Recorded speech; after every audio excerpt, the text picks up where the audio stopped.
Hello, good morning, good afternoon, good evening, wherever you are. You're very welcome to our webinar here on the EDPB Opinion on Pay or Consent models. My name is Rob Corbett. I'm a partner and head of technology and innovation here in Arthur Cox. We're a Dublin law firm, Dublin-based law firm. I'm very pleased to welcome you to today's event. I'm excited it's going to be a good one. We've got a great panel of speakers that I'll be allowing themselves to introduce themselves in a moment. But before I do so, I'll maybe just run through a few, the plan of attack for the day. So first off, I should remind you that the materials that you'll see today, and indeed additional materials that we'll discuss in the context of today's webinar, will be packaged up and made available to you by email after the event. I should also mention that there's a question and answer facility available to you as you're participating, and we really would love people to make this as interactive a session as possible. So just use the Q&A tool on your screen if you'd like to submit questions during the course of today's discussion. Just in terms of the running order for the day, as I mentioned, I'm going to invite my panelists to introduce themselves in just a moment. Then I'll run through a brief presentation looking at the EDPB opinion on pay or consent. In particular, we look at the background as to how it came to be, the legal implications, because it is quite an unusual opinion adopted under Article 64 of the GDPR. I'm going to talk a bit about some of the principles that are established in European Union law, but you won't actually find them in the opinion, which is part of the issue I have with the opinion. We'll talk about the EDPB competence in relation to data protection and beyond, I suppose, question mark, and maybe just finish up my own remarks with some of the key problems or themes that I'm seeing in this opinion before we throw it open to our panel discussion. And speaking of our panel discussion, I'm absolutely delighted to welcome a wonderful array of speakers today who have real subject matter expertise in this area, and for two reasons. One, they'll do a better job of it than I can do. And secondly, to make sure that their audio and visual is working properly, I'm going to invite each of the speakers to introduce themselves. And maybe I'd start with Eva Jarbekk, if she'd be pleased to introduce herself, please. Thank you, Rob, and thank you for inviting me. My name is Eva Jarbekk. I'm located in Oslo in Norway, and I'm heading the privacy and tech team of the law firm Schjodt for Norway, Sweden, and Denmark, that is. I have been working with privacy since I was a student, and I will not tell you how long ago that is. But I have also been, or during these years, I have also been the head of something called the Norwegian Privacy Appeal Board, which is a typically or particular Norwegian constellation with an appeal board handling decisions or complaints on decisions from the DPA in Norway, which is kind of relevant to the issue we will be talking about later. But I'm not the head of that board anymore. I'm a lawyer. Thank you. Wonderful. Thank you, Eva. And Mikolaj, may I introduce you? Hello, I'm Mikolaj Barczentewicz. I'm a law professor at the University of Surrey, and I am working on EU digital regulation, especially on privacy law, and I have been following this saga and the EDPB opinion on pay or consent quite closely. Wonderful, Mikolaj. And thirdly, Peter, good afternoon to you. Good afternoon, Rob, and thanks for having me. So my name is Peter Craddock, and I am a lawyer based out of Brussels. I have, a bit like Mikolaj, I've written extensively about this opinion, and also more generally about certain challenges to guidance that's coming from the European regulators' position. I work in data law, and I am basically a bit of a mix between lawyer and also on the side, since now 2 decades, software developer. So I try to combine that to provide useful help to my clients, and I do a lot of litigation and advisory work. Wonderful. Okay, so I told you we had a great panel, and so I'm going to kick us off before we have the panel discussion, maybe just to walk people through, as I mentioned, the background to the opinion, and maybe level set before we get into the introduction. So we throw up the screens there. The background to the opinion, and as I say, the materials will follow, so don't feel the need to take notes. But this is quite a curious kind of beast, this particular opinion. As the audience will know here, it's an audience of very experienced data privacy practitioners across Europe and indeed internationally who are attending this call. So they don't need me to tell them that the issue of lawful bases for processing has been the subject of particular scrutiny in recent times. One of the cases that's become the kind of founding stone of the opinion is this Bundeskartellamt case. And as you'll have seen from the various decisions to date, they have narrowed down the ability of controllers who rely upon contractual necessity or legitimate interest to support their behavioral advertising models. It has narrowed but did not exclude the opportunity to use those lawful bases going forward. And this prompted a move towards a consent or pay model. Consent, of course, as we'll discuss, is the high watermark under the GDPR because it is very tightly defined. And that pay or consent is the subject of the opinion. I think the timing is really curious on this. On the 11th of January 2024, the DPC, then DPC Helen Dixon, was reported as saying that a decision on the Meta pay or consent model was very, very imminent. And then just 6 days later, the Dutch, Norwegian and Hamburg supervisory authorities took the unusual step of seeking an opinion from the EDPB under Article 64(2). So the spoiler alert, I guess, the TLDR here is that the EDPB is not happy with the high watermark of consent under the GDPR. So they've proposed a higher one by reference to this opinion, specifically targeted at what they call large online platforms, not a defined concept. But the implications, as we'll discuss, I think, are going to be potentially much broader than just any one large online platform or indeed large online platforms generally.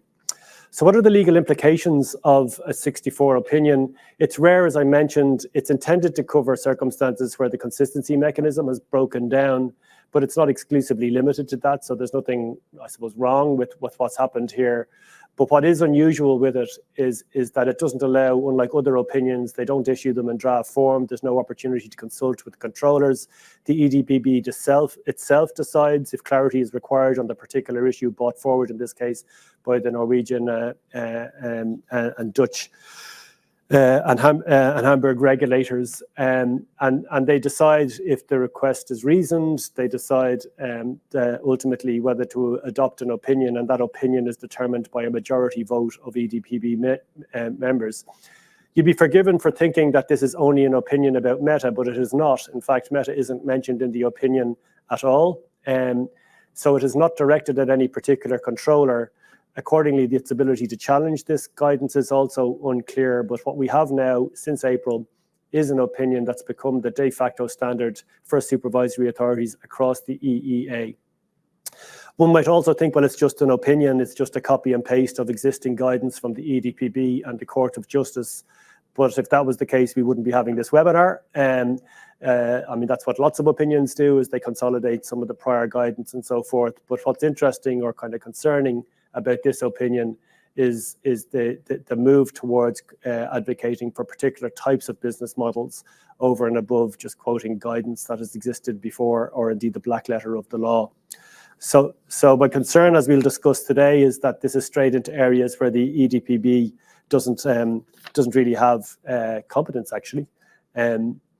So what I'd like to discuss before we get into the opinion is a really important point, is the established principles that you won't find in the opinion. Because I think we need to start here. Number one here is data protection is not the only right, and that's not my personal view. It's written in black and white in recital 4 of the GDPR. So data protection is not an absolute right, and the GDPR is intended to respect all fundamental rights, including the freedom to conduct a business. And we've seen in the past in intellectual property cases and elsewhere where the CJEU can set aside a measure, in this case where the transferee's contractual freedom was so seriously reduced to the point that the limitation was liable to adversely affect the very essence of its freedom to conduct a business.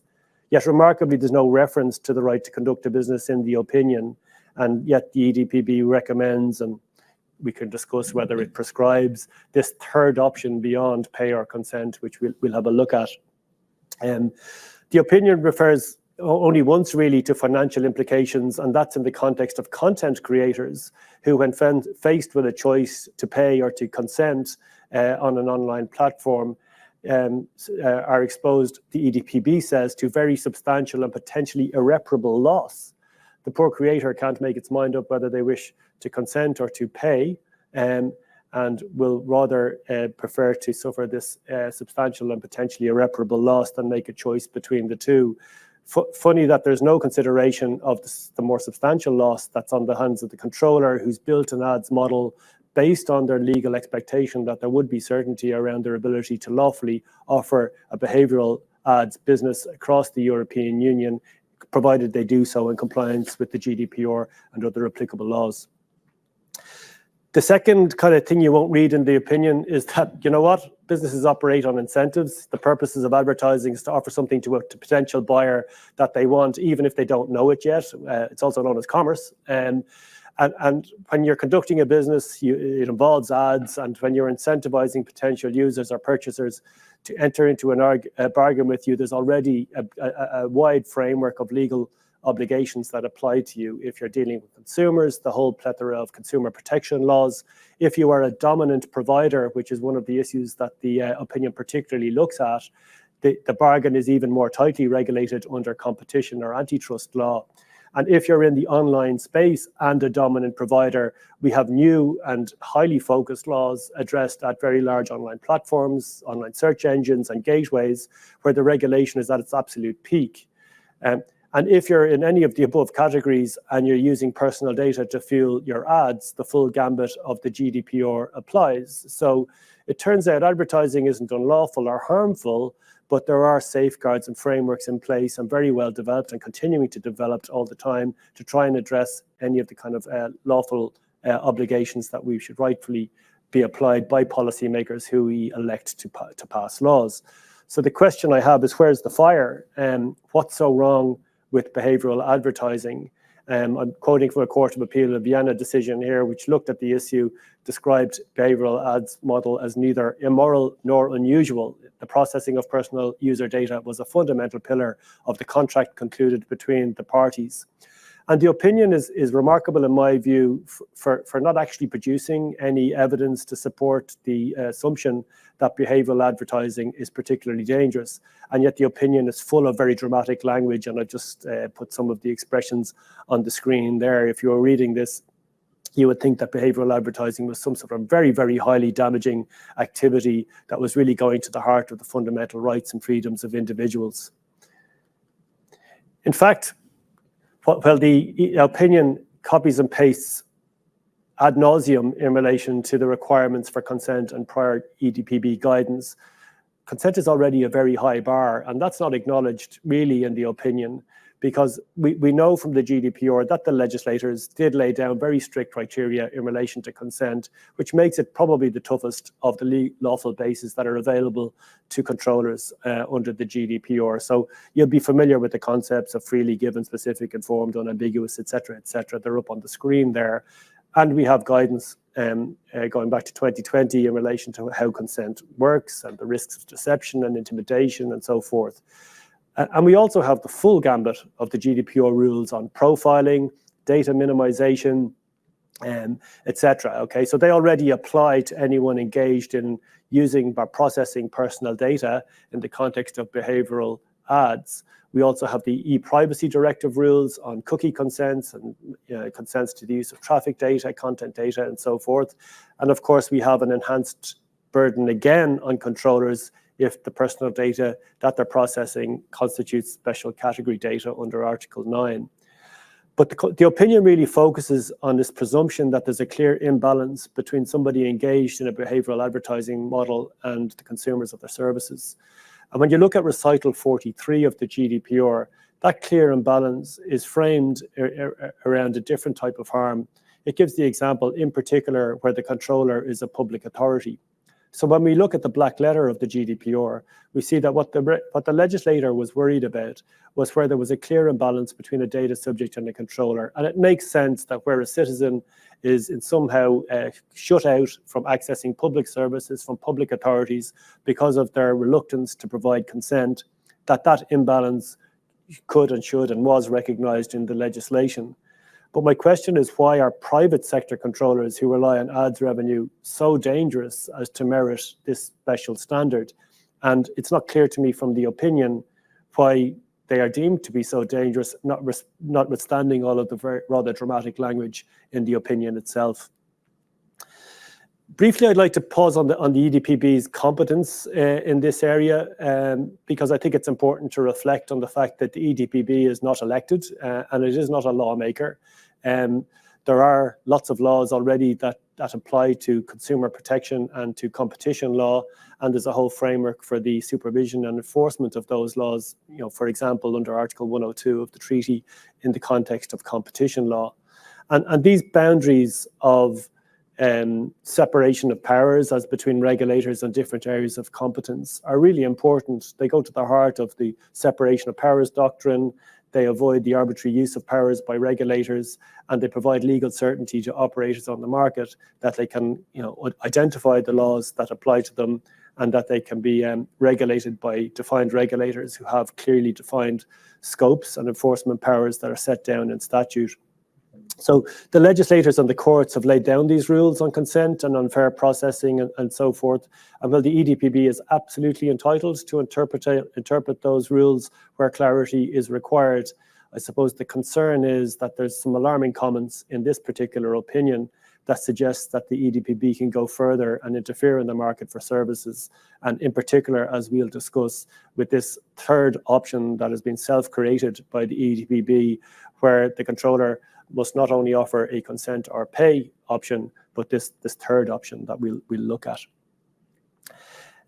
This alternative third option must entail no processing for behavioral advertising purposes and may, for example, be a version of the service with a different form of advertising involving the processing of less or no personal data. And it gives an example of contextual or general advertising or advertising based on topics the data subject selected from a list of topics of interest. So this is an example and one of many we can talk about the EDPB suggesting to controllers what they think good practice should look like.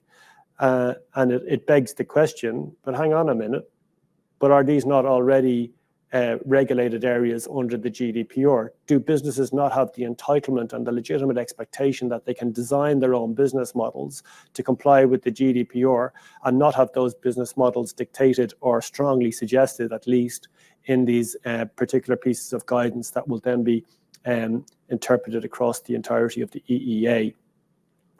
I think at the heart of the issue is, as I mentioned, the Bundeskartellamt case, which suggested that if necessary for an appropriate fee, an equivalent alternative could be provided where consent was not provided by the data subject.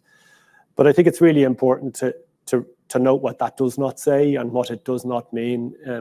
It does not mean that the online services must be free of charge forever. But if you read some of the quotes I've included on the screen, the view of the regulators is that particular caution is warranted for services which have built up a large user base while offering the services without a fee for all users. Why is particular caution required for services that have been provided for free? Why should there be a particular constraint on an organization who has built up a freemium model in subsequently introducing a price for that service? I don't understand why. If such a service subsequently starts providing users with a choice between processing of personal data and paying a fee, this could be seen as an example of leveraging a clear imbalance against users, as users are not likely to be able to exercise free choice in the situation. So free services means free services for life? No, that's not what the GDPR says, nor what it implies. Secondly, the EDPB, or the supervisory authorities, are not entitled to determine what an appropriate fee is. But as we'll discuss, that's not what you would take from the opinion when we read between some of the lines. And the third point is that the EDPB or the supervisory authorities are not competent to conduct quality control as between different services offered by various service providers. So I've included the quote there: if the alternative version was of a lower quality or less rich in functionalities than the version with behavioral advertising, users would not be presented with a real choice. So we now have data protection authorities assessing different features on different products to assess whether or not the quality of those different features and products meets their expectations, failing which the full gambit of the GDPR, including all of the supervisory and enforcement powers, could be brought to bear on those controllers, which does seem like a remarkable departure from previous guidance. So I've mentioned some of the problems with the opinion, but before we get into our panel discussion, I thought I'd give you kind of sort of some thematic issues that I think we'll probably get into in a little bit more detail as we go. But the first one, I suppose, is echoing a point I made a little earlier, is that you can't just issue guidance taking data protection and interpreting it in a silo. The EDPB has decided to determine what it deems to be an appropriate business model, and that is a radical departure as opposed to assessing what is fair processing of personal data, for example. I think they've lost sight of the fact that the GDPR isn't just about personal data. I've mentioned the freedom to conduct a business, but even the title of the GDPR says it is intended to be for the free movement of such data. And recital 13 is interesting in the GDPR and talks about a consistent level of protection for natural persons, prevent divergencies hampering the free movement of personal data within the internal market. And it is for that reason that a regulation, as opposed to a directive, was deemed necessary to provide legal certainty and transparency for economic operators. But what we have with the opinion is not certainty, but rather uncertainty. As I've mentioned, it's deviated from previous guidance, which is fine. But what it's also done is move the goalposts, which is not fine. And I think the other quote there that is interesting, I mean, the proper functioning of the internal market requires that the free movement of personal data within the union is not restricted or prohibited for reasons connected with the protection of natural persons with regard to the processing of personal data. So really it is or should be incumbent on the EDPB to assess the implications of these opinions in relation to the free movement of personal data, in relation to the freedom to conduct a business. And it's disappointing that no such kind of analysis or harm threshold has been considered other than in that silo of the fundamental right to privacy of individual data subjects. As I mentioned, there's a significant deviation from existing guidance. For some reason, the EDPB decides that guidance needs to be overruled because it was mainly aimed at SMEs, so that new guidance was required for large online platforms, which is a new concept that isn't defined anywhere, including in the opinion itself. And I think this has led to the opinion making assumptions without evidence. So it fails to explain to us why behavioral advertising warrants any new rules, or why the GDPR is insufficient in its extensive terms to regulate the consent or pay models such that this third model is required. I think it also assumes that data subjects aren't capable of making an informed choice when faced with the offer of services with a pay or consent model, and when the controller offering those services is already subject to the full transparency obligations that apply under the GDPR.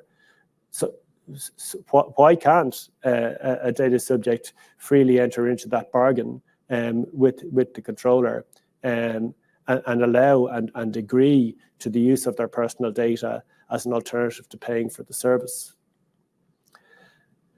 I think the second point is that this feels like a form of attack with no defense. The opinion was published without any opportunity for proper consultation with those who it impacts, although there was or appears to have been some level of consultation with competition and consumer protection regulators. And while it could be argued that it's only an opinion, it does have direct legal implications for all controllers who design their behavioral advertising programs to comply with the established legal framework and who are now faced with this legal uncertainty. And the truth is that the EDPB does not have competence or expertise in the area of the enforcement of interpretation or enforcement of competition law. In my opinion, the opinion tries to kind of dodged that issue by introducing a lot of qualified language, to try and say, well, you might want to do this, or you could do that, or it might be considered, or controllers ought to consider, and so forth. But that doesn't cure the problem, because there's no balance in the opinion, because any of the issues that might be counterpoints to those things that might be considered or might be introduced by controllers, that we haven't been given any counterbalance as to what are the type of legitimate business reasons that a controller may want to put particular parameters around its business model. So I think the opinion is likely to have more dramatic and far-reaching impacts than many people might assume. And what's next is the question. They've looked at large online platforms, but are they starting going to look at online newspapers, broadcasters, streaming services, or the subscription models? Where are the boundaries of where the EDPB are going to issue their next opinion in relation to payer consent models or beyond? I won't spend time on this slide, but if you have time, you have a look at some of those direct quotes, because they acknowledge that the controllers are entitled to set their own price. They advocate that supervisory authorities, that is data protection supervisory authorities who don't have any expertise in the free market or competition law or price setting, can intervene and impose corrective measures if they're not happy with the appropriateness of the price that has been set by the service provider. It is on the controller to be able to not just justify its compliance with the GDPR, but it seems now that the obligation extends to the controller to justify to a privacy authority the price that they've selected for the particular service. Indeed, perhaps even do a comparative analysis of the different prices being offered for different streams of a service. And I suppose my concern here is that this is not an assessment of what supervisory authorities kind of assessing what is fair processing, because that's fair enough. But it extends to what is the fair price for processing, and that's not fair enough, because that's not what data protection regulators should be doing. If you think cookies notices are bad, trying to get valid consents that meet the requirements of this opinion, which is this third alternative of pay consent, or neither pay nor consent, but enjoy a free, perpetual, equivalent level of service. The level of consent that's expected of the provider is really even higher than what we've seen in the quite prescriptive guidance that has gone before. So not only must the user be able to understand the consequences of which processing operations are carried out in each case. So I want to consent to behavioral advertising. I've no idea how many different choices need to be provided to me in order for me to make that an informed decision. But the suggestion here is that there will be the provision of complete and detailed information, option by option, through distinct and separate buttons for each option.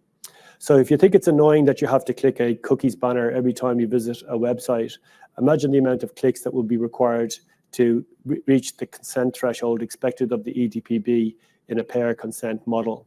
What's more, even if you manage to achieve that, they suggest that an annual refresh of all of those consents is required once a year, or at least once a year seems appropriate. And maybe just to wrap up before our discussion, I suppose that the thin end of the wedge argument here is that on the one hand, this opinion says it is concerned with and limited to the assessment of and validity of consent when used as a legal basis to process personal data for behavioral advertising purposes in the context of payer consent models deployed by large online platforms. Not very large online platforms, they're defined in the DSA, not controllers, they're defined in the GDPR, but large online platforms which isn't defined anywhere, and the EDPB says that they should be entitled to determine what's a large online platform as the case permits, again, lacking any sort of legal certainty for operators. But in the very next sentence, having said that it's limited to online platforms, the opinion says the factors highlighted in this opinion will typically apply to large online platforms, but not exclusively. So it's limited to online platforms, but not exclusively. I don't understand that. Some of the considerations expressed in this opinion may prove useful more generally for the application of the concept of consent in the context of pay or consent models, or consent or pay models. So that suggests this opinion is going to have more dramatic and far-reaching impacts than many people might have originally assumed when they heard about it. controllers are left with little or any ability to challenge the guidance, given the kind of unusual manner in which it has been published and presented to the market. And I do really wonder if the EDPB have strayed as far as I think they have strayed, whether this would merit the European Commission taking a closer look at this, as they have done previously when they've identified supervisory authorities acting in a way that has introduced disharmony in the free movement and free offering of services and goods across the European Union.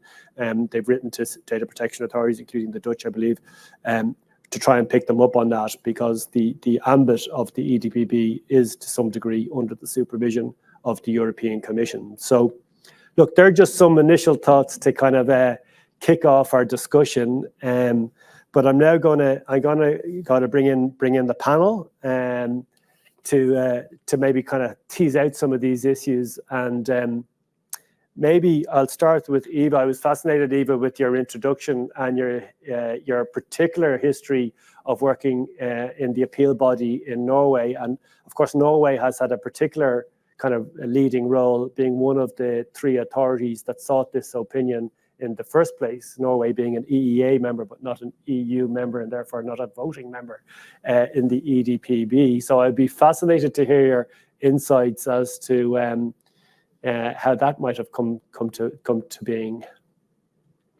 Thank you, Rob. I'm delighted to say some words on this. You are, of course, quite right that we are an EEA country, not an EU country, but we have incorporated the GDPR as it is in our legislation.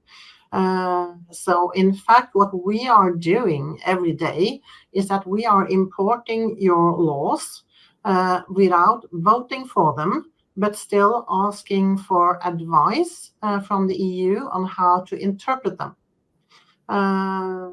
which in itself is difficult to explain to some, but that is the actual situation. We do not vote in the EDPB, but we partake and even assist in writing opinions or guidelines as well. But there is another thing that I think is quite important to understand on the question of why is this coming from Norway, and that is not Norway being an EEA country, but that is Norway being a country quite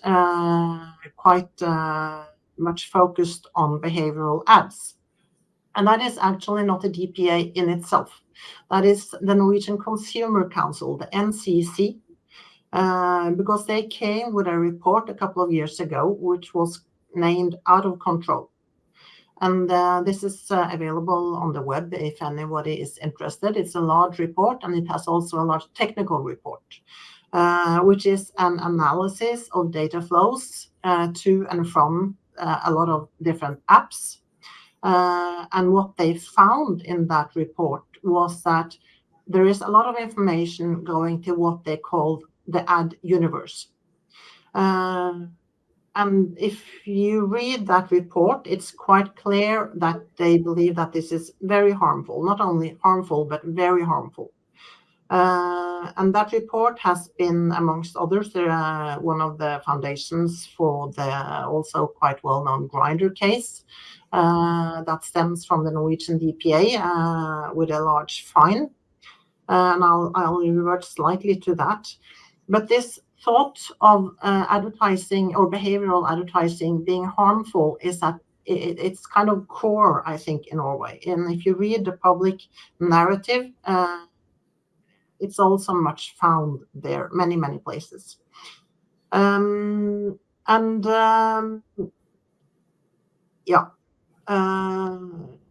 It has also resulted in, we have a Privacy Commission report also 2 years ago that recommended that Norway kind of looks into if it would be possible for Norway as a non-EU member to have stricter rules and maybe actually ban behavioral advertising at all in Norway. I doubt this will happen, but that's kind of the discussion that we are having here. If one then looks to the other large case, we will discuss the meta case and this opinion further in this webinar. But I would also like to attach a couple of words on the Grindr case itself, which is all publicly known. There, the DPA first issued a fine of no less than 10 million euros, not crowns, but euros, which was then reduced to 6.5 million euros after complaint for lack of consent for behavioral advertising, and also on the definition on what is particular categories of data. This has been challenged in court. We were in court with it a couple of weeks ago, and we are still waiting for that decision to come. But before going to court, it also went, there was a complaint through the Privacy Appeal Board in Norway. And I was not handling the case in the board, but I did represent Grindr in that matter. And then the Privacy Appeal Board said in writing in their decision that Grindr was not obliged to offer its services for free, without any ifs and buts to that statement, which is kind of interesting in the setting that we are discussing now. We also encouraged the Norwegian court to ask for consent, not from the CGEU, which we cannot, being an EEA country, but we can ask the EFTA court for advice. But they chose not to do that. That may still happen at a later stage in this matter, but it also shows that I think Norway sometimes believe that they know how to interpret even the GDPR, and that they are quite confident on doing so on their own ground. And I think maybe that is one of the things that should change going forward, because we need to adjust as well to what are kind of common EU principles. Just one more sentence, or maybe three, on contextual ads, because this was something mentioned in the NCC report on out of control, that they are kind of saying that contextual ads is a lot better than behavioral ads. And that may be so, but in the Grindr case, they were quite heavily criticized for sharing IP addresses with ad partners. And that is something that must be shared even if you go for contextual ads. So I believe that there will have to come a discussion on contextual ads, and this is kind of touched upon in the opinion that is today's topic as well, and how they may be used onwards. Yeah. Wonderful. Okay.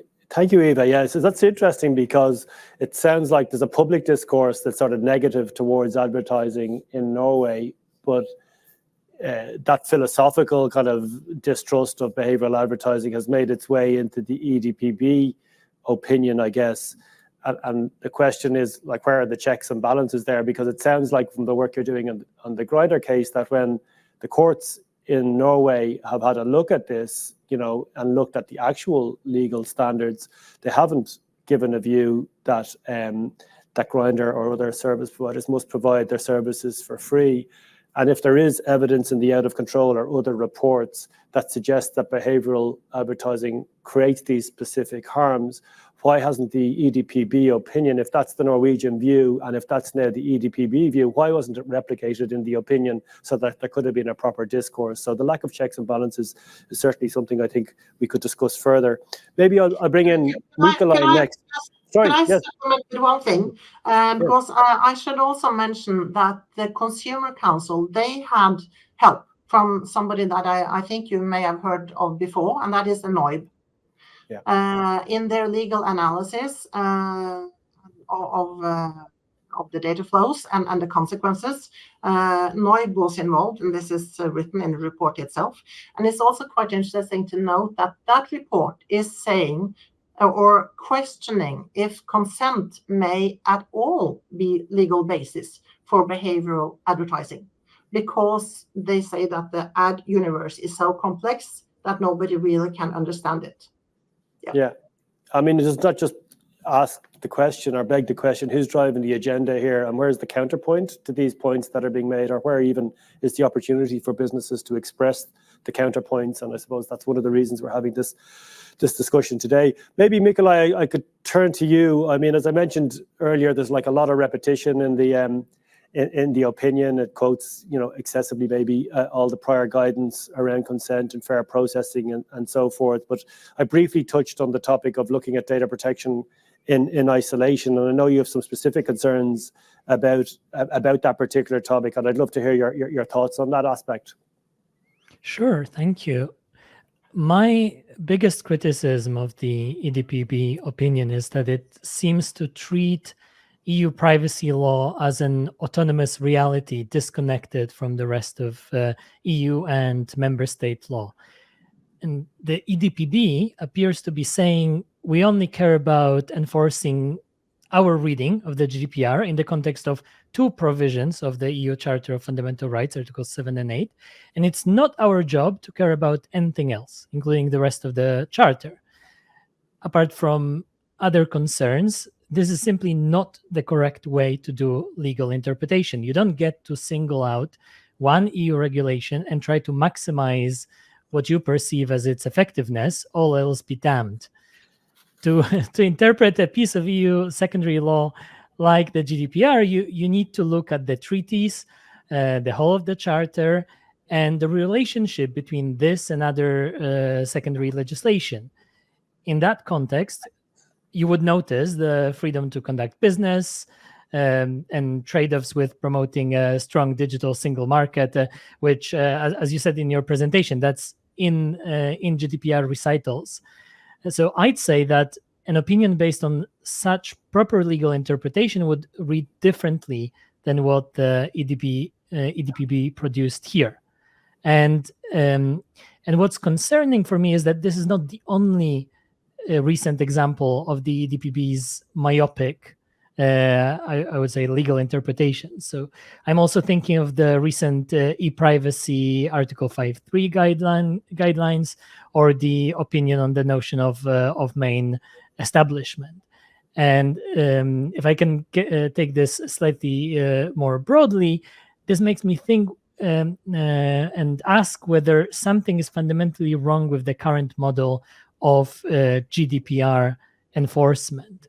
So we seem to have independent authorities, not all of them, but some of the DPAs, which effectively say they are executing a mission to push in one ideological direction. And if you don't like their approach, you can go to court and maybe get some results in several years after significant expense.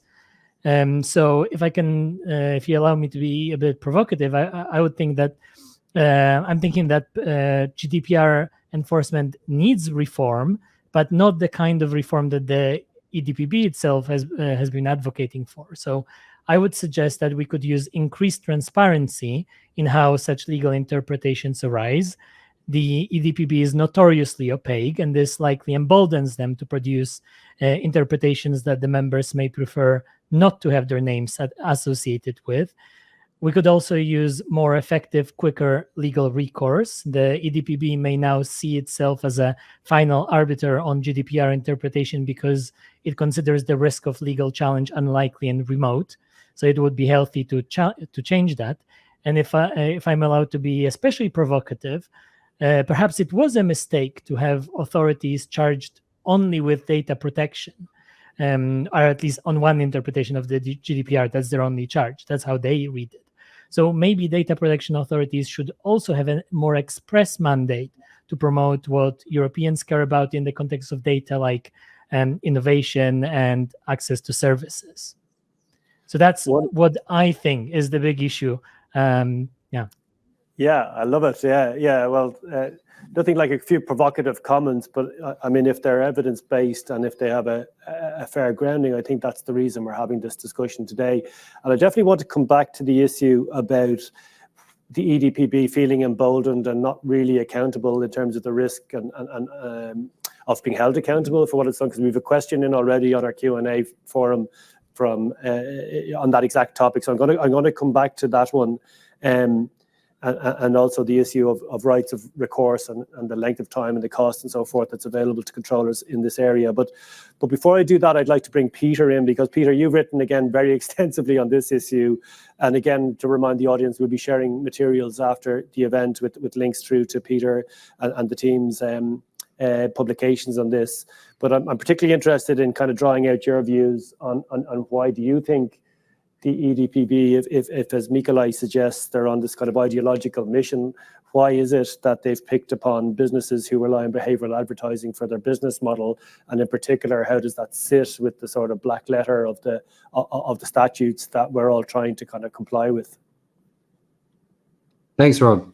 Now, it's if you think about the idea of these rules, you mentioned during your presentation, there's more than the GDPR.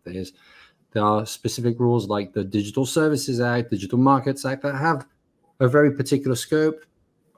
Mikolaj, you were mentioning the e-privacy rules, the e-privacy directive, and who knows, one day maybe a regulation.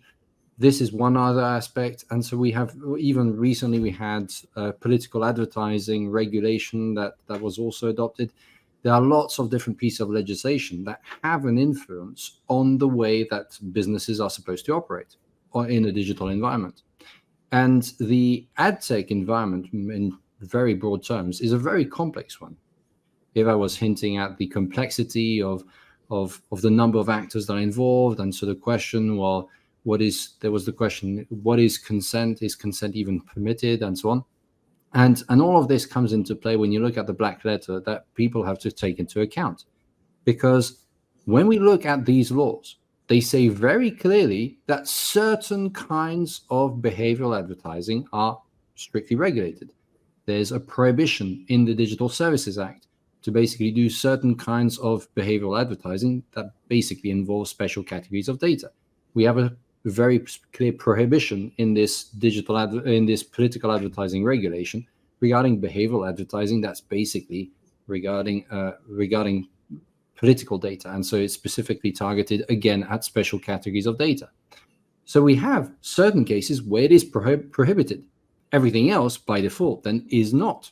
And so then you just have to look at the broader range of rules that apply.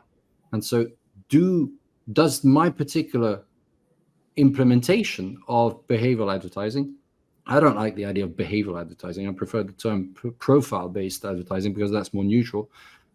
Targeted, personalized, they all have a specific connotation. Profile-based is more neutral and actually closer to how things are working in reality. And that profile-based advertising approach, well, how does it work? It's all based on a number of data points.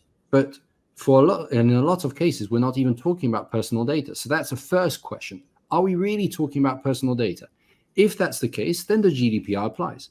But no regulator so far has really done that exercise to go look at that, see, is this personal data? So that is a first key question. Before you get into a discussion, what are we talking about under the GDPR? Second stage is that we have to take into account the e-privacy rules.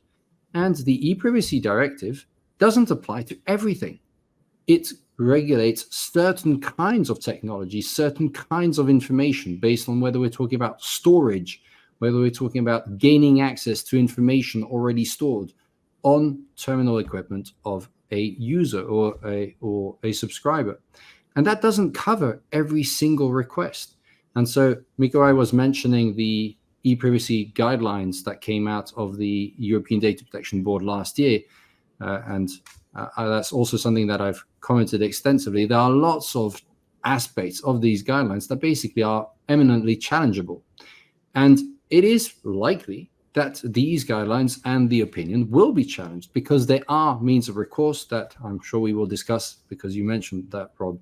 So we have a piece of legislation that prohibit certain kinds of behavioral advertising.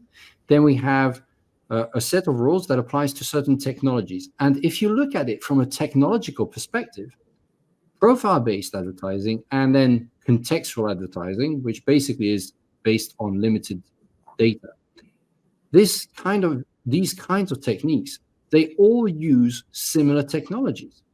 It's just a question of, well, how is it going to affect the rest of the chain and so on. But from a technical perspective, and this is my geeky side, more software development aspect that comes into play. If you look at it from a technical perspective, how it works, it is basically, we're talking about the same technologies that are being deployed. So if one should require consent, why not the other? Because in practice, you are looking at a number of bits of information that are similar. It's just that in the one case, they go a bit further in terms of combining information to create more advanced profiles. But the essence is the same. And so Eva was mentioning IP addresses.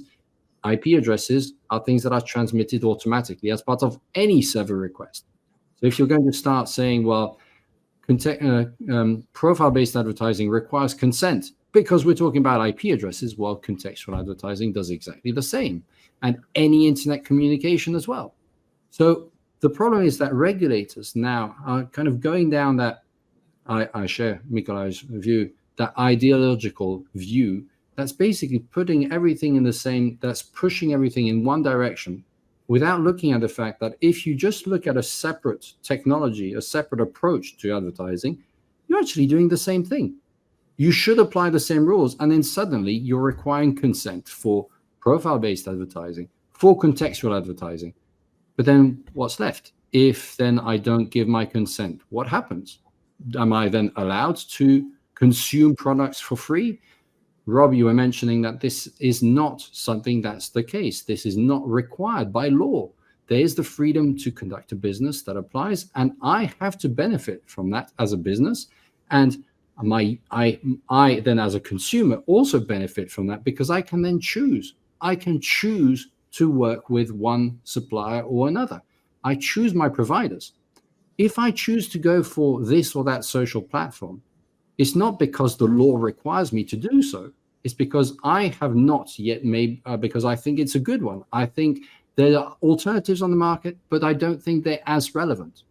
And so what I think what we're seeing is that the regulators have taken this view that behavioral advertising is bad, that it should be prohibited. Problem is, the law doesn't say it. The courts don't say it. So they're basically going down a certain direction to try to force the creation, the making available of alternatives that are better suited to their view of what is permissible.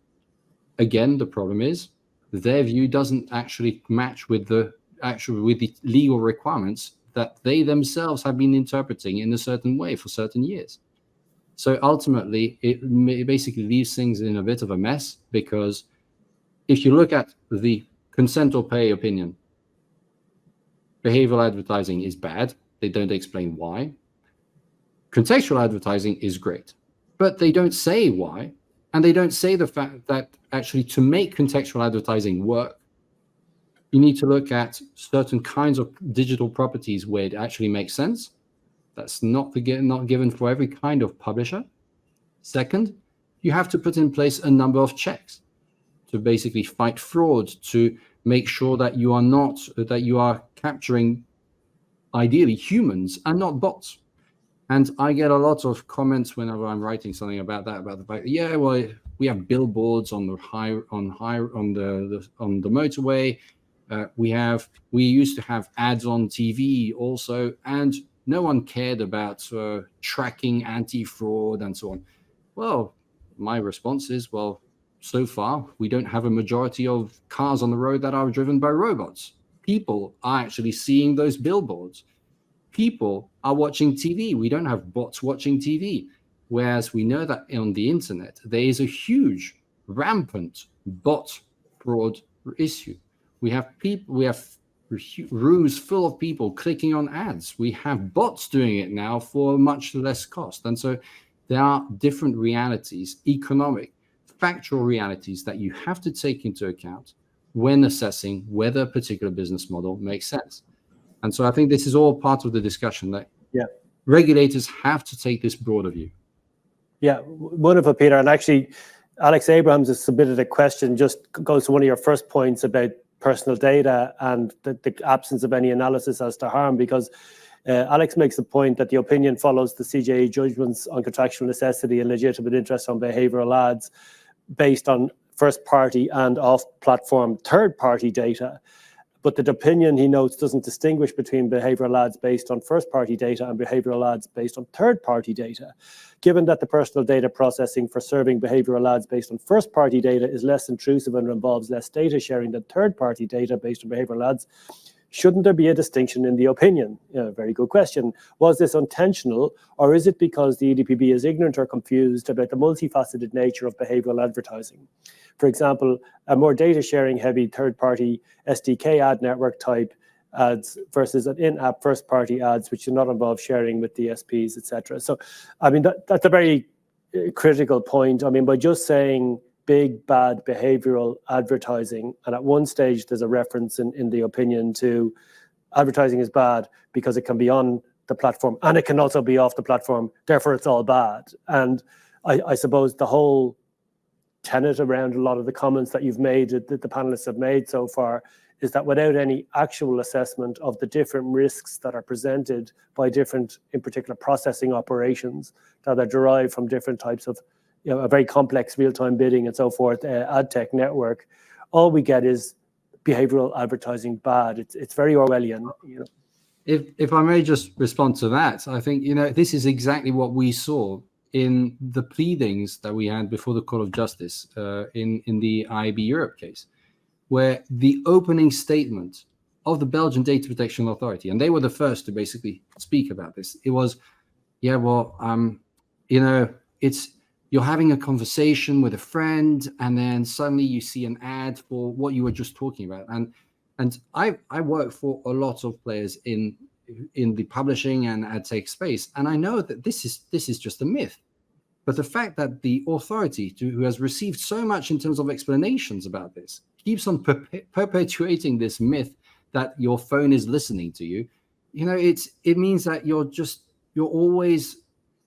basically talking past each other, and that is an issue. That they have this particular view of how advertising works online, and no matter what technical explanations you give, it seems like that's just being ignored altogether. So I think we do need to get to these discussions. We need to have proper technical assessments, because that allows us to see, well, are these rules even applicable?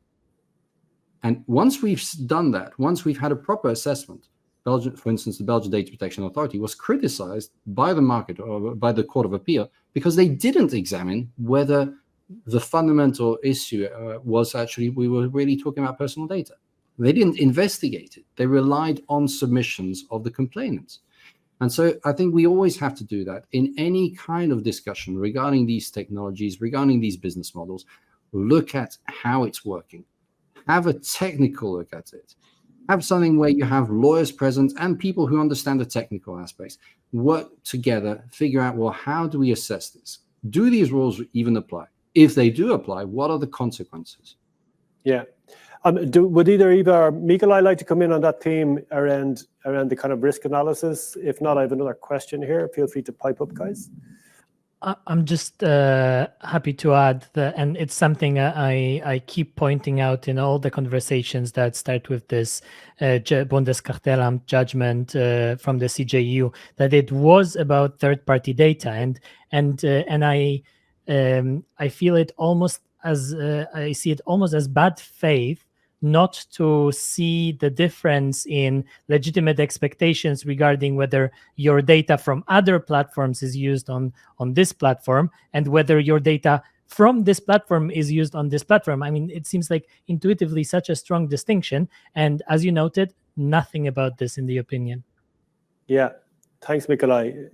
I have another question in from our audience. Ashton Keenan asks, it's looping back to a point we said we would come back to, wondering about this whole accountability issue. I mean, Ashton observes that there are other instances of the EDPB seeking to apply standards that seem to go beyond the strict reading of the law. For example, its draft guidance on the scope of the cookie rules. Arguably, the EDPB is effectively creating its own laws outside of the legislative process. And although guidelines, they will be followed by the DPAs, and companies will face regulatory action based on these standards. So what options exist to prevent the EDPB acting outside of its scope? So I think, Peter, you for one had hinted that there are legal legal redress rights there, but happy to throw it open generally. But Peter, you may want to kick it off. Well, the thing about the EDPB is that if you look at it from a theoretical perspective, the EDPB isn't supposed to take any individual decisions. There's been a whole piece of litigation about that before the General Court regarding that. There was a specific WhatsApp case where basically there was a binding decision that had been taken, and so it was binding for the Irish Data Protection Commissioner, but basically then that was attacked, that binding decision was attacked, and then the General Court said, well, this is not an individual decision, even though in practice it had an indirect effect. It bound the local supervisory authority to basically take a position that was actually not what that supervisory authority thought. And so basically that decision from the EDPB in effect determined everything else. But there the General Court said, this isn't challengeable before us in that context. So when you're talking about guidelines and opinions, then obviously we're at a higher level of abstraction. We're at a level where there is officially no link with one particular entity or another. But it doesn't mean that the principles of good administration are irrelevant. Every EU body is required to comply with its own remit, with its own competence. And it is required to comply with the general principles of good administration as well. And so there are avenues for that. And so, for instance, right now, I know I'm having discussions with some clients about this regarding some of the recent documentation coming out of the EDPB. There are ways basically to challenge that and to basically bring into question their level, the EDPB's own level of compliance with the rules that apply to them as an EU institution. And so it's really important to just think about that first from an organization's own perspective. Am I trying to attack this because it has a very specific impact on me? If so, maybe there is still some room in the context of the direct impact, the kind of the individual decision angle. But that's something that I think we'll still have to explore over the coming years. But the alternative, when we're talking about more general aspects, more general guidance, well, then there's the question, well, how was it adopted? Were there indications that basically this was not actually reflecting the position of the authorities themselves? Just now, recently, we had one of the instigators of the consent or pay opinion who was literally saying to the press, this is not my opinion anymore. We're talking about basically the Hamburg authority, where they had been one of the initiators. They had started it, they had contributed this extensively, and then afterwards they're basically saying they're disavowing the opinion. And so that raises interesting questions for potential challenges, obviously, regarding the level of legal certainty and whether basically they are creating legal uncertainty and creating problems where basically they might be violating their own obligation to take into account also the EU Charter of Fundamental Rights. And so there are certain options that are available from that perspective. I don't want to give too much detail because at this stage, sure, a lot of this has not yet been tested in court, but it is going to be an interesting space to watch. Yeah, for sure. And I think, Mikolaj, did you want to come in there? Just very quickly that as some of our listeners may be aware, there is a legislative file on a regulation to change some features of the enforcement regime for the GDPR. And this regulation, as it is, this proposed regulation as it is now, would actually increase EDPB's powers significantly and turn the cross-border GDPR enforcement investigations into sort of a case of micromanagement by the EDPB at every stage. But what I see as a problem there, and there, it's not yet sort of decided, so there may still be some room for input on that legislative file. There is no the other side of the medal there. So the EDPB will be micromanaging investigations, and I'm sure that on they hope that they will be not challengeable in court on all those individual decisions that they take in an individual investigation, because they will be protected by this intermediation by the national authority. So I think this is wrong, and so yes, hopefully the General Court or the CJEU may do something about this, but perhaps this is an opportunity to try to influence this regulation and to have more express rules on judicial recourse there. Yeah, and maybe look at the reality of how this is playing out, not just from the perspective of the regulators, but those affected by the regulators. I mean, we've heard this afternoon that Norway is coming at it from a certain philosophical position in the National Consumer Council. You've mentioned then that a second of the three protagonists, the Hamburg DPA, has kind of distanced themselves from the final version of the opinion, which leaves the Dutch, who themselves were in receipt of a letter from the European Commission in relation to their interpretation of rules previously, right? And yet the mechanism led to an EDPB majority opinion that has become effectively a binding opinion. Whether it is binding law, it's certainly a binding opinion. And my reading of the situation, I'd be interested in views of others who've read it, is that what I suspect happened, and of course I wasn't in the room, was that it started from that philosophical position, which was probably too far, and that enough people got their heads around and started qualifying the language little by little. Maybe we'll dilute that one down here, and we'll change that sentence there, and we'll change this sentence, so that if you read it on one level, you can kind of take whatever you want out of the opinion at the end, because you could say, well, it's only guidance, or they're recommending, and so forth. But actually, when you look at it more closely, there's enough armory in there for those who have the philosophical position that behavioral advertising is bad, to say, now we have a EDPB opinion. As supervisory authorities, we're bound to follow it as kind of mandatory guidance, really. And that process that has got us to here seems to be almost immune from challenge, which seems to be egregious, right, from a fair procedures perspective. And do we have to wait? And this is to the point of Ashleen's question, I think, is, does a controller have to wait until an individual supervisory authority then exercises judicial remedies or exercises enforcement powers against that controller before that the fair procedures can be picked up? Because Article 58.4 of the GDPR espouses that supervisory authorities in the enforcement of their powers must follow appropriate safeguards, must ensure there's an effective judicial remedy, must follow due process.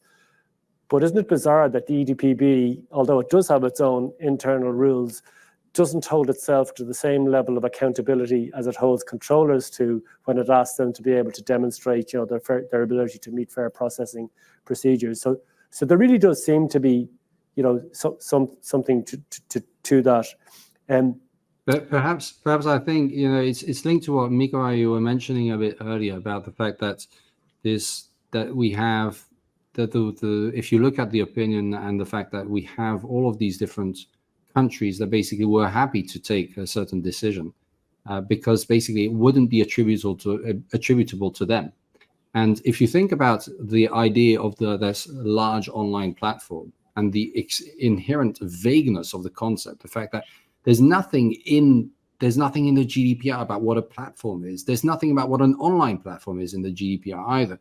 And so it seems like they've created this autonomous concept that basically they, like you were mentioning, Rob, they basically will be able to say whatever is a large online platform based on what time of day it is and how they feel that day. And I think this gets to the point of the fact that when you think about who is composing the EDPB, we have a number of large markets. Some of them have very large publishers that are active nationally. Think about Germany, think about France. And those are perhaps certain jurisdictions where they would be very happy that this is something coming from the EDPB, because if you look at this idea of large online platforms, if you interpret it the way that some will interpret it, it will cover any digital platform, whether we're talking about a publisher or we're talking about a social media platform. Because ultimately, what is a platform? It's basically somewhere where I can go to get something, whether we're talking about e-commerce, whether we're talking about content and publishers and so on. Potentially anything could be that. It's such a vague concept. But I'm pretty sure that the CNIL would not have been glad to put its name officially on a document that said publishers are also covered immediately by this. And so they're very happy with a vague concept that's being adopted by the EDPB, which is unaccountable, because if it were something that was attributable to the CNIL, the French publishing industry would be up in arms. And so I think the EDPB is a very easy shield for a lot of national authorities that then are able to use this kind of vague terminology and hide behind it. Yeah, it's interesting. And Eva, I'd like to bring you back in, because from an Irish law perspective, fair procedures and a proper administration, like we have access to the High Court here. In fact, many GDPR cases make their way through the Irish High Court and the Irish Supreme Court, often via the European Court of Justice. And given your experience in Norway, acting for kind of commercial entities that are trying to kind of work within the rules, but also with your experience on the Privacy Advisory Board, I mean, what sort of safeguards are in place for corporates? I mean, it sounds like the system works, and that, in the case of Grindr, it got access to the courts to try and give it a view in relation to its business model. But nonetheless, the momentum seems to be there through governmental agencies like the NCC to very much push that agenda. So in your day-to-day work, is that a particular challenge in Norway, trying to kind of advocate for the rights of controllers who are kind of working within that backdrop? Yes, thank you, Rob. I think we are seeing that this is a challenge, or maybe a surprising matter that we are addressing quite often these days. And I would like to comment on some of the things that have been mentioned. And I'm afraid that the opinion that we are here to discuss will kind of have a sort of function creep in itself, because it is so blurry in its borders, and that may be intended.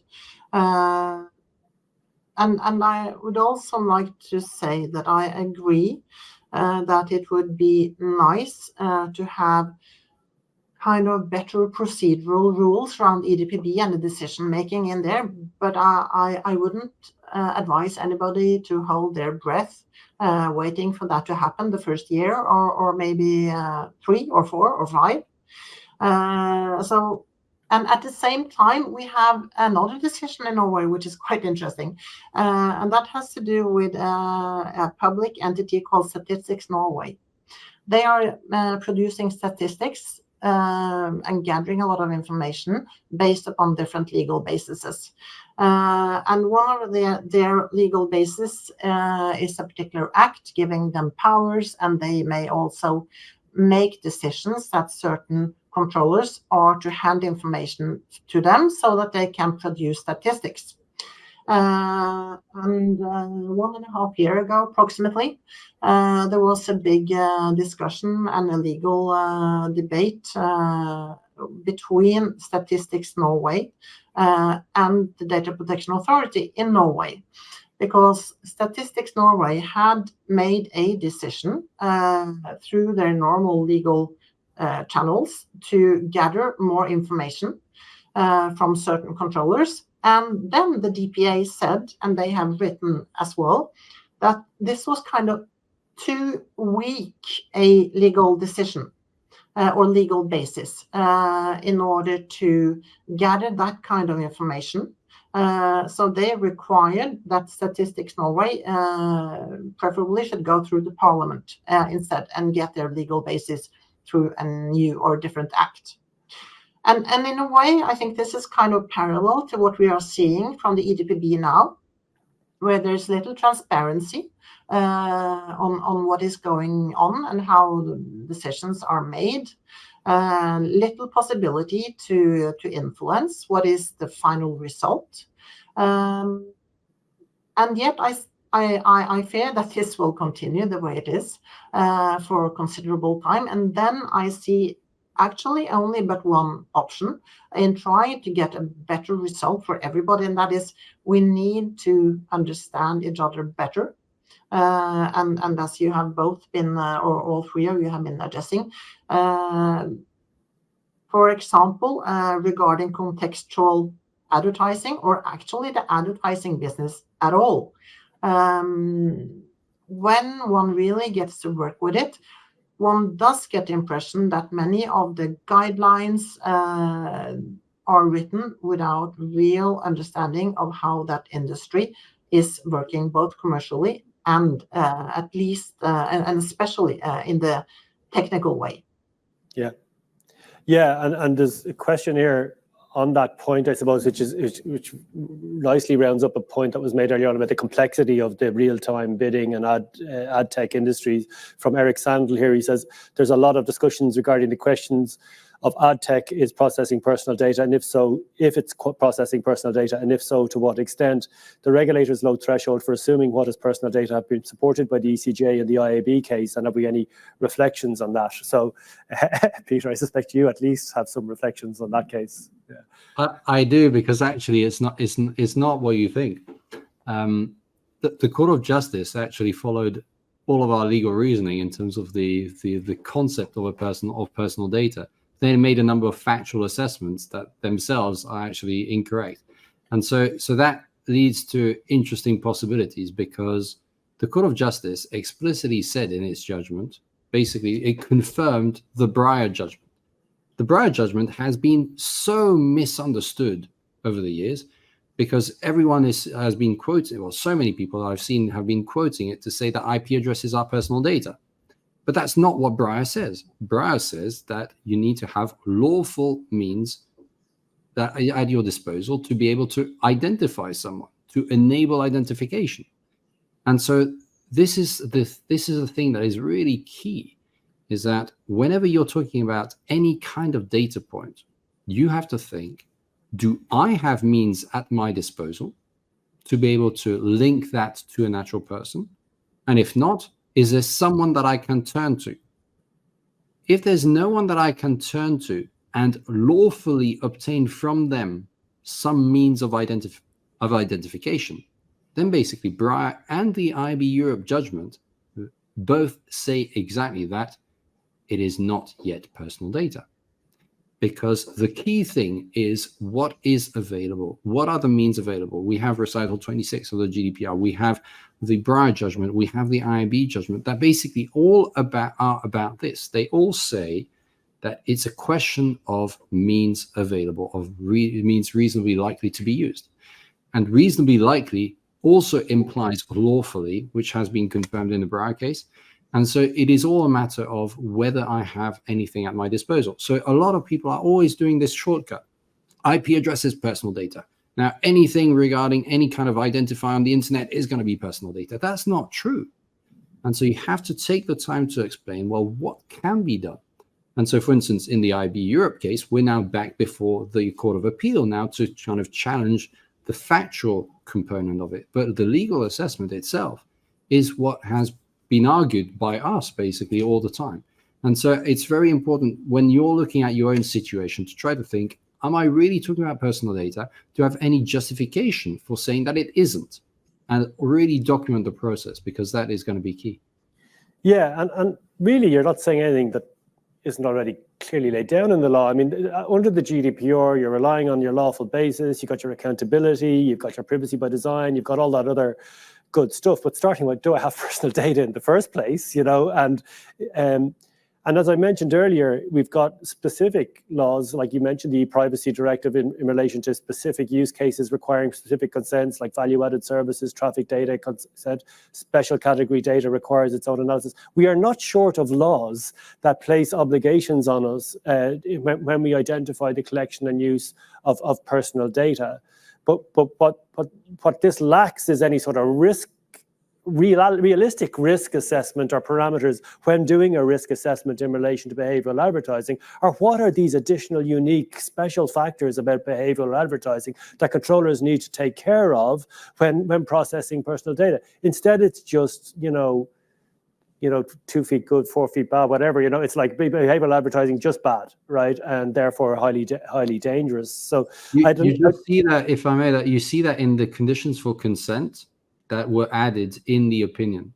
because you were mentioning the idea of, if you think cookie notices are bad, etc. There's one thing that the consent or pay opinion is basically saying, is that in order to have informed consent, you also should be able to understand the consequences of the fact that you are giving your consent. This is something you just don't see anywhere except in the automated decision-making provision. So either we're going to say, well, any kind of advertising, because ultimately, like I said, it comes down to advertising, whether it's contextual or profile-based, it's the same idea. Is any advertising then a decision that is being taken about me, the choice to show me one ad rather than another? Is that a decision that has a legal effect? If so, then we've seriously lowered the threshold. Or we say, well, it should only apply to automated decision-making, in which case, well, why does the EDPB suddenly talk about the consequences that have to be clear? Because if I have to start explaining as a business to everyone the consequences of any processing activity, whether we're talking about profile-based advertising, contextual advertising, or anything, do employers have to start asking and telling people everything that when we're asking for a photo to be included in a photo book, do I have to explain the consequences that this means, that this will be shown in circulation for so many to so many people? We're getting to an absurd level of consent. I think that is not what the GDPR actually says. Yeah, Mikolaj, did you want to come in there? Yeah, you're okay there. Okay, because there is another point, and we're running up against time, so we're going to wrap it up shortly. But one of the questions from Deirdre Canavan is a good one, because I glossed over the kind of various laws that kind of govern this area, but we're talking about risk assessments, and the AI Act is one, and we now know that that's likely to be published in the coming weeks, and we'll set down very, very specific, to your point about automated decision making, a whole new threshold of risk assessments in relation to the deployment and use of AI within the European Union, and again, accountability for both the deployer and for the provider of the AI systems, with a very high level of documented transparency and so forth to be applied. So Deirdre asked the question, but perhaps does the AI Act and the new rules for providers and deployers of AI systems not cover some of those concerns about the wrongful use of profiling modules? And I'll have a quick go at that one, because I think what the AI Act is trying to do, very bravely, in fact, from the European Union's perspective, is to grasp the nettle on AI and look at harms in the round, okay? And it has decided that certain things should be prohibited, okay? Turns out behavioral advertising isn't prohibited, but using AI in critical business systems that hasn't been through proper checks and balances leads to planes falling out of the sky and lifts falling through lift shafts. Okay, so certain things should be prohibited. It is a fundamental need for safety and so forth. Certain types of profiling used by even law enforcement authorities of AI tools is deemed to be so dangerous as it merits legislative prohibition under the AI Act. They didn't do that in the GDPR or in the AI Act in relation to behavioral advertising. So why are we trying to do it by stealth through the use of these kind of backdoor means of an opinion?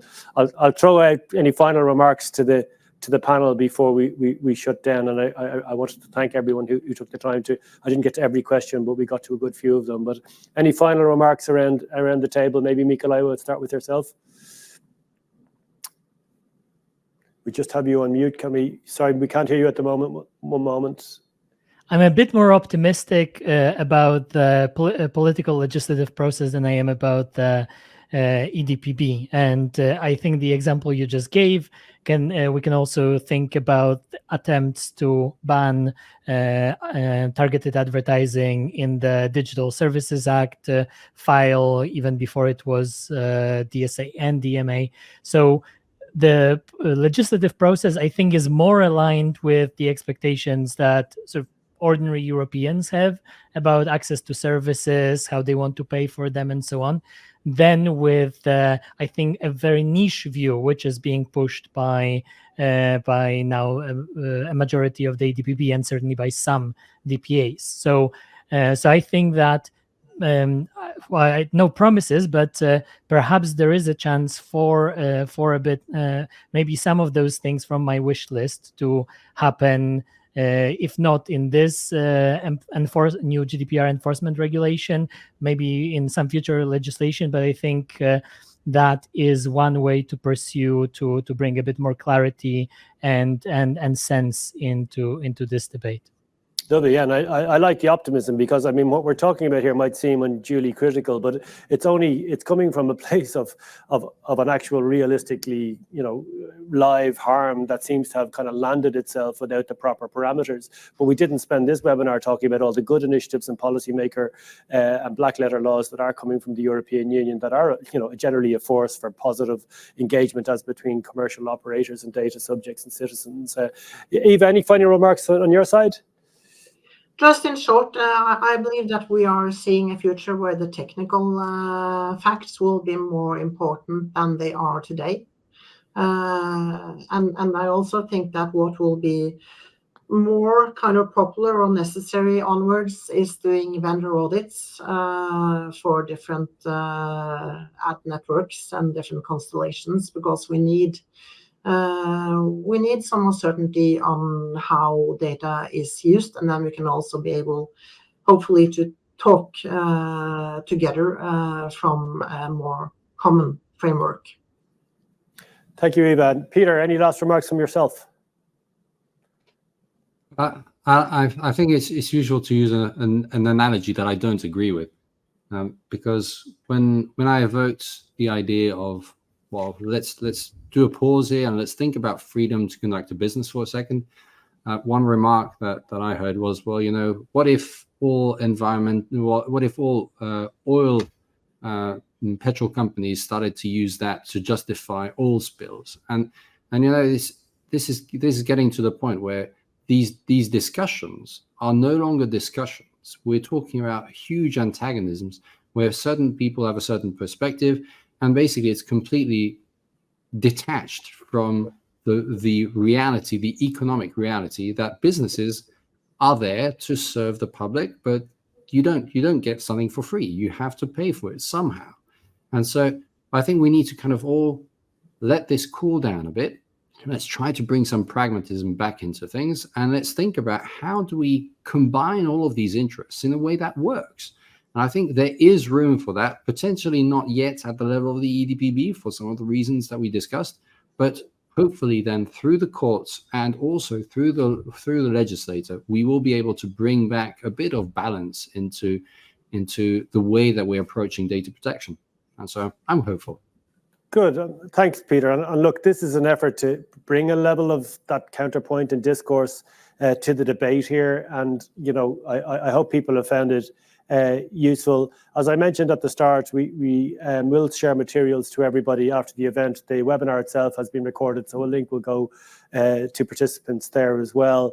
If you feel strongly about the issues we've been talking about, I mean, do raise them with your local DPAs, with policymakers and so forth, because I think that level of discourse is required to move this on to the point that Peter just made about, you know, getting that level of connection. I think we're seeing it from the legislator to a certain degree, but we're just seeing a disconnect of the public discourse around this stuff that isn't really engaging in the heart of the matter. So look, hopefully people found that very useful.